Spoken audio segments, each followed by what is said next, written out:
आज के दौर में लड़कियों के रिश्तों के मसले तो हैं ही, मगर लड़कों के रिश्ते भी मुश्किल से ही मिलते हैं। पढ़े लिखे लड़कों को पढ़ी लिखी लड़कियां नहीं मिलती। मैं तो खैर एक मामूली सा रेडी लगाने वाला था। मैंने बीए के बाद मजबूरन एक रेडी लगा ली थी। मैं जानता था कि मुझे और कोई नौकरी तो मिलेगी नहीं।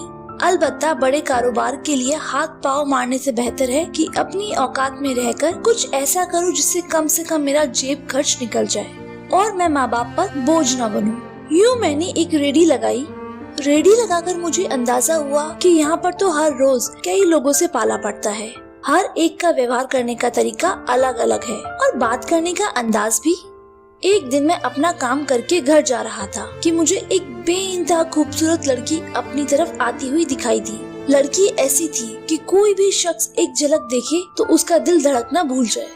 नीली आंखें और मुस्कुराहट ऐसी कि बच्चों से भी ज्यादा मासूम लगती थी। मैं उसे देख ही रहा था कि वह बिल्कुल मेरे करीब आकर खड़ी हो गई। होश तो मुझे तब आया जब उसने मेरे सामने अपना हाथ फैला दिया। वह मुझसे भीख मांग रही थी।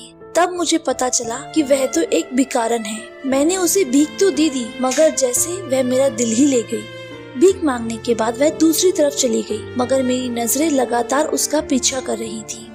मैंने देख लिया कि वह कहाँ गई है, मगर उसके बाद मुझे घर जाना जरूरी था। खैर अगले दिन काम के लिए घर से निकला तो देखा कि वह हसीन लड़की आज कहीं नजर नहीं आ रही थी, मगर मैं भी अपनी धुन का पक्का था। वहीं खड़ा रहा तो वह भी घूमती घूमती इधर को आ गई। आज मैंने सोच लिया कि उससे बात करूंगा। मेरा इरादा वह भी भाप गई थी, मुझसे बात करने लगी। मैंने अंदाजा लगा लिया कि वह बेइंतहा मासूम और खूबसूरत लड़की है। तभी मेरी दिलचस्पी उसमें बढ़ती गई। 6 महीने की आंख मिचौली के बाद मुझे अंदाजा हुआ कि मैं तो उससे मोहब्बत करने लगा हूँ। तब मैंने उस मोहब्बत के बंधन को पाकीज़ा मोहब्बत में डालने का फैसला किया। मैंने नेहा से कहा कि मैं तुमसे शादी करना चाहता हूँ। मेरी बात पर उसे भी कोई एतराज नहीं था, मगर मेरे दिल में खुद से एक सवाल था कि शादी के बाद मैं उसे ये काम नहीं करने दूंगा। भले ही मुझे और कड़ी मेहनत करनी पड़े, मगर कभी भी अपनी पत्नी को भीख मांगने के लिए ना तो मजबूर करूंगा और ना ही उसे इस काम की इजाजत दूंगा। मेरी बात पर उसने भी मेरा साथ दिया। फिर उसने कहा कि वह जल्द ही मुझे अपनी माँ से मिलवाने के लिए ले जाएगी ताकि हम दोनों की शादी की तारीख तय हो जाए। मैंने इस बात को अपने घर वालों से बिल्कुल छुपा रखा था, क्योंकि मेरे बाकी बहन भाई तो पढ़े लिखे थे और उन लोगों ने अपने हिसाब से नौकरी भी तलाश ली थी। एक घर में मैं ही रह गया था जो अपना कारोबार करने के चक्कर में रेडी लगा बैठा था। अब अगर एक भिखारन से शादी भी कर लेता तो मेरे घर वाले मेरी रही सही इज्जत भी करना छोड़ देते। इसीलिए मैंने अपने घर वालों से इस कहानी का कोई जिक्र ही नहीं किया। फिर मैंने अपने एक दोस्त से कहा जो मेरी बहुत इज्जत करता था और मेरी बातों को अहमियत भी देता था। उसने मुझे कहा कि तुम एडवांस रकम देकर किराए पर कुछ दिन के लिए एक घर ले लो, वहाँ पर तुम अपनी पत्नी को रख लेना, फिर तुम्हें कोई मसला नहीं होगा और न ही घर वालों को बताना पड़ेगा।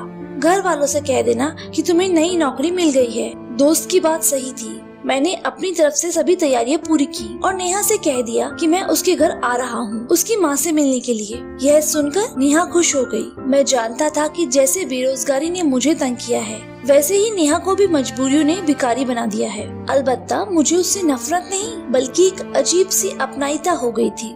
शाम के वक्त जब मैं नेहा के घर गया तो छोटे से आंगन में उसकी माँ चारपाई पर बैठी मेरी राह ताक रही थी और फिर नेहा ने मुझसे चाय पानी को पूछा और खुद अंदर चली गई। मैंने नेहा की माँ से रिश्ते की छोटी सी बात की।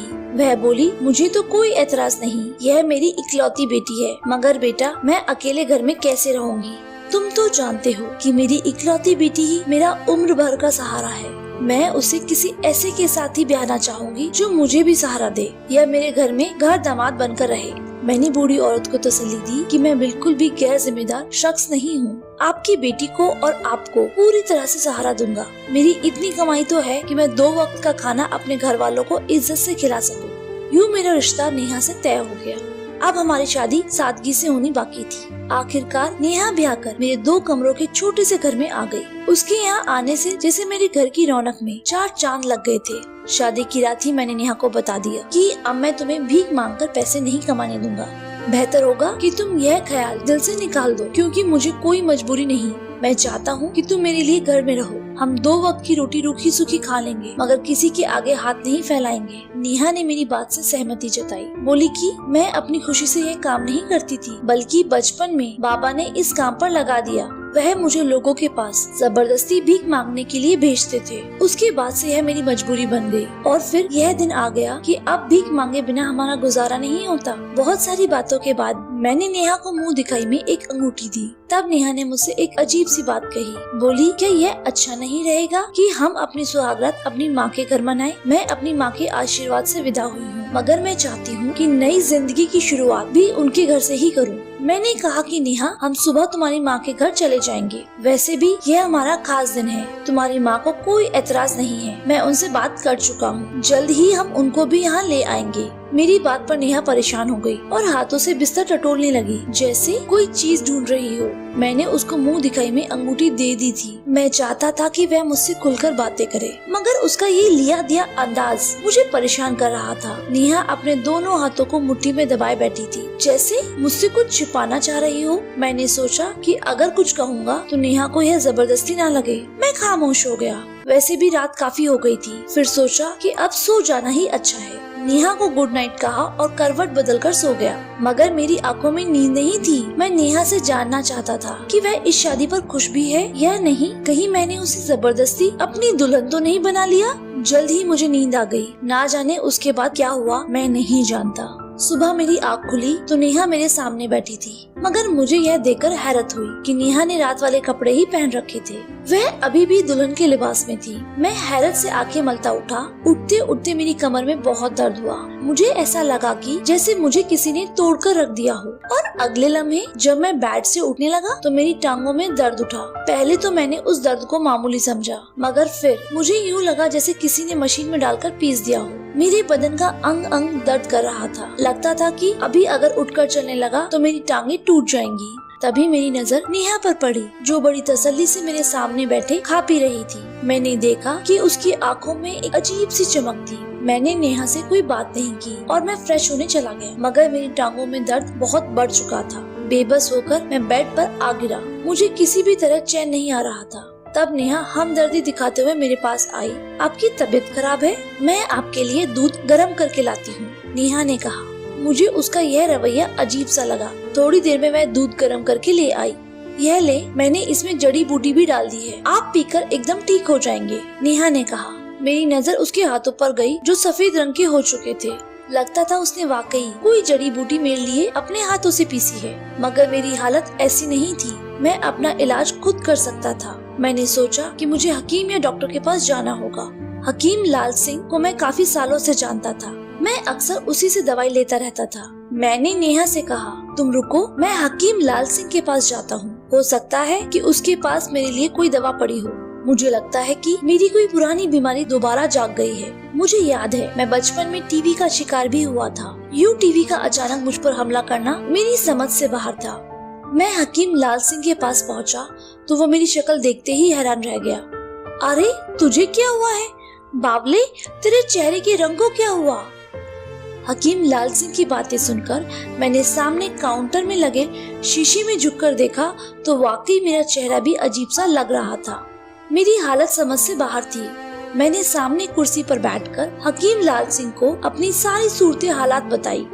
मेरी टांगों में इतना दर्द है कि बता नहीं सकता। तुम मेरी हालत देखो, सर को हाथ लगाता हूँ तो 10 बाल हाथ में आ जाते हैं। ऐसा पहले कभी नहीं हुआ। बालों में अजीब सा दर्द पैदा हो रहा है। मुझे तो डर लग रहा है। देखो तो सही मेरे साथ हुआ क्या है। कहीं कोई ऐसी बीमारी तो नहीं लग गई जिसकी वजह से मेरे बाल गिर रहे हैं। मैंने लाल सिंह को डरावनी निगाहों से देखा। लाल सिंह भी मुझे हैरत से देखने लगा। नहीं, ऐसी तो कोई बात नहीं है, तुम बिल्कुल ठीक ठाक लगते हो। और फिर कल तुम्हारी शादी में भी तो मैंने तुम्हें देखा था, तुम बिल्कुल सही थे। उसके बाद क्या हुआ यह नहीं पता। फिर उसने अपनी दवाइयों वाली अलमारी में से 2 सफेद रंग की पुड़िया निकाली और मुझे देकर बोला, ये दूध में घोलकर पी लेना, मगर यह ख्याल रखना इसके साथ कोई ठंडी चीज मत खा लेना, वरना हड्डियों का दर्द और बढ़ जाएगा। अगर आराम ना हो तो दोबारा मेरे पास आ जाना। लाल सिंह हकीम की बात सुनकर मुझे कुछ तसल्ली हुई। मैं दवाई लेकर दवा खाने से बाहर आ ही रहा था कि मुझे याद आया मेरे बाल भी काफी गिर रहे थे। सर पर हाथ लगाता हूँ तो लगता है जैसे मेरे आधे सर के बाल मेरे हाथ में आ गए हों। लाल सिंह ने सुना तो बोला, मैं तुम्हारी हड्डियों वाले मसले से निपट लूं तो फिर मैं तुम्हें बालों की दवा भी दे दूंगा। हो सकता है कि ये तुम्हारी हड्डियों वाले मसले से ही हो रहा हो। तुम दवा खाओगे तो ठीक हो जाओगे। लाल सिंह से दवा लेकर मैं घर आ गया, लेकिन घर आया तो नेहा घर में मौजूद नहीं थी। मुझे बड़ी हैरत हुई। मुझे इस हाल में छोड़कर उसे घर नहीं जाना चाहिए था। मुझे बहुत गुस्सा आया कि मैंने तो नेहा से कहा था कि अब तुम उस बस्ती में नहीं जाओगी। आखिर मेरी भी कोई इज्जत थी जिसका उसे ख्याल रखना चाहिए था। खैर, मैंने अपने दोस्तों से बाइक मांगी और तेजी से बाइक दौड़ाता हुआ नेहा के घर की तरफ पहुंचा। दरवाजा खटखटाया तो नेहा ने काफी देर बाद दरवाजा खोला। मुझे देखकर उसे किसी किस्म की खुशी नहीं हुई और न ही उसने मेरा ठीक तरह से स्वागत किया। बस सीधे अंदर की तरफ चली गई। मेरी टांगों में बहुत दर्द था। मैं भी बहस करने के मूड में बिल्कुल नहीं था। नेहा, तुम्हें मुझे बताए बिना यहाँ नहीं आना चाहिए था। ये तो कोई बात नहीं, तुम्हें पता तो चल गया है ना, नेहा शर्मिंदगी से बोली। उसके बाद मैंने नेहा से मिन्नतें की कि मेरे साथ मेरे घर चलो, मगर वह ना मानी। बोली, मैं माँ से मिलने आई हूँ, उनसे मिले बिना नहीं जाऊंगी। मैंने नेहा को मौका भी दिया कि वह अपनी माँ से मिले, मगर शायद वह मेरे सामने अपनी माँ से खुलकर बात नहीं कर पा रही थी। मुझे लगा कि मुझे उस पर इस तरह से प्रतिबंध नहीं लगाना चाहिए। वह अपनी माँ की इकलौती बेटी है, मुझे घर चलना चाहिए। जब अपनी माँ से बातचीत कर लेगी तो खुद ही आ जाएगी। आखिर वह भी तो मुझसे मोहब्बत करती है। मैं अपने घर आ गया। मेरी तबीयत बहुत अजीब सी हो रही थी। अगले दिन तक मेरी तबीयत कुछ संभल गई थी। शाम को नेहा आई तो बड़ी खुश थी। कहने लगी, अब मुझे तुम्हारी फिक्र नहीं है। मैं जानती हूँ तुम अब हमारे रास्ते पर जल्द ही आ जाओगे। नेहा की बात से मेरा हौसला टूट गया। नेहा, मैं आगे बढ़ना चाहता हूँ, तुम मुझे पीछे खींच रही हो। नेहा ने हाथ में दूध का गिलास पकड़ा हुआ था। वह मेरा खास ख्याल रख रही थी, मगर मुझे अजीब सा लगा। नेहा ना मुझसे बात करती है, ना मेरा ख्याल रखती है। बस जब देखो मुझे खाने पीने को कहती है, फिर खाना पीना भी ऐसा कि जिससे मेरी तबीयत और भी बिगड़ जाती है। मैंने सोचा कि मैं नेहा से इस बारे में कोई बात ना करूँगा। सीधा हकीम लाल सिंह के पास गया। लाल सिंह उस वक्त अपने दवाखाने पर नहीं था। फिर मैं वहीं अपने एक दोस्त से मिलने चला गया था कि लाल सिंह से मिले बिना मैं घर नहीं जाऊंगा। तकरीबन 2-3 घंटे के बाद मैं अपने दोस्त के घर से निकला तो लाल सिंह के दवाखाने की तरफ रुख कर लिया। वहाँ पहुँचा तो देखा मेरी पत्नी नेहा वहाँ पहले से ही मौजूद थी। उसने लाल सिंह से कोई दवा ली थी, लेकिन उससे पहले कि मैं उससे कोई बात करता, वो तो भागती हुई दुकान से बाहर चली गई। मैं उसे आवाज ही देता रह गया, मगर उसने पीछे मुड़कर नहीं देखा, जैसे मुझे जानती ही ना हो। उसके जाने के बाद लाल सिंह मुझसे पूछने लगा कि तुम उसे कैसे जानते हो, क्या लगती है यह तुम्हारी? लाल सिंह की बात पर मुझे ताज्जुब हो रहा था। अरे तुम नहीं जानते क्या, यह मेरी पत्नी है। मैं तो इससे शादी कर चुका हूँ। तुम भी तो मेरी शादी में मौजूद थे। लगता है तुमने नेहा को नहीं पहचाना। तुम होश में तो हो? कौन सी नेहा? हकीम लाल सिंह गुस्से में भड़क उठा। यह नेहा नहीं, अंकिता है। तुम इसके कारनामों को नहीं जानते। हकीम लाल सिंह ने गुस्से से मुझे देखते हुए कहा। तो मैं पूरा सहम सा गया। क्या मतलब है तुम्हारा? क्या तुम उसके बारे में कुछ जानते हो? मैंने फिक्रमंदी से पूछा। इसे कौन नहीं जानता? मैं तो क्या, यह तो थाने की भी कई बार हवा खाकर आ चुकी है। क्या तुम नहीं जानते? यह तो बड़ी ही भयानक औरत है। उसके बारे में मशहूर है कि यह पहले तो नौजवानों को अपने जाल में फंसाती है। कहीं तुम भी? लाल सिंह यह कहते कहते चुप होकर बैठ गया। क्या कह रहे हो? मेरे दोस्त, मैं कुछ नहीं जानता। मैंने लाल सिंह से पूछा तो वह मुझे बताने लगा कि अंकिता का संबंध एक गिरोह से है। एक ऐसा गिरोह जो बड़े ही मजे हुए तरीके से काम करता है। अंकिता कोई मामूली औरत नहीं है जिसे तुम मासूम समझ रहे हो। वह एक बिगड़ी हुई अय्याश और डाकू औरत है। उसने आज तक जो जो कारनामे किए हैं, अगर तुमने उन्हें सुन लिया तो अपने कानों को हाथ लगाओगे। अब आप मुझे डराओ मत, सीधा बात बताओ कि हुआ क्या है। मैंने बेताबी से पूछा कि मैं अपनी पत्नी के बारे में हकीकत जान सकूं। तब लाल सिंह ने जो जवाब दिया, काश वह सुनने से पहले ही मैं मर गया होता। तुम जानते हो कि यह एक ऐसे गिरोह से संबंध रखती है जिनका मकसद नौजवानों के हाथ पैर तोड़कर उनसे भीख मंगवाना होता है। यह लोग अगले इंसान को इस कदर मजबूर कर देते हैं कि वो किसी काम का नहीं रहता और फिर भीख मांगना ही अपने लिए रोजी रोटी का एक जरिया समझता है।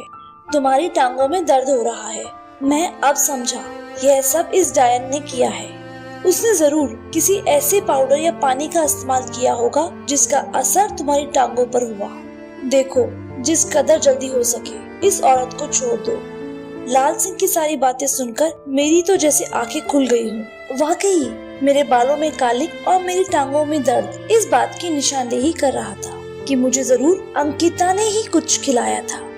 एक रात मुझे इस कदर दर्द हुआ कि समझ नहीं आया ऐसा क्या हो गया कि मुझे चलने फिरने में भी दिक्कत महसूस होने लगी थी।